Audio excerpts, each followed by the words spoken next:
आज चाहिँ मौसम खुल्ला खुल्ला जस्तो छ। यो हिजो दिनभरि र रातभरि पानीको कारणले गर्दाखेरि निकै चिसो बढेको छ। हिउँ पनि यो तलसम्म झरेको छ, तुवालो बढी छ भने यो साइडमा चाहिँ हल्का हल्का हिउँ देखिएको छ।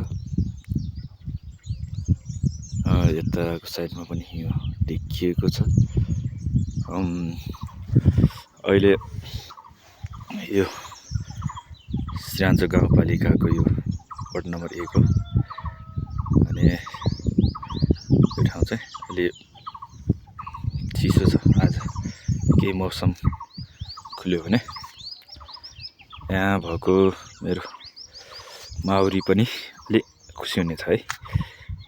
यो घरमा पनि माउरी छ, निकै चिसो चिसो छ। यो आधुनिक घर हो। त्यसपछि यसमा पनि छ माउरी। अनि त्यो दुई घरमा र त्यहाँ पनि दुई घर माउरी छ।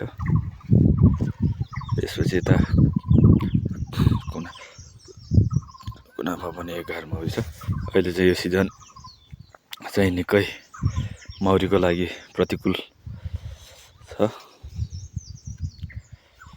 अब चाहिँ आज चाहिँ मौसम खुल्ला जस्तो छ।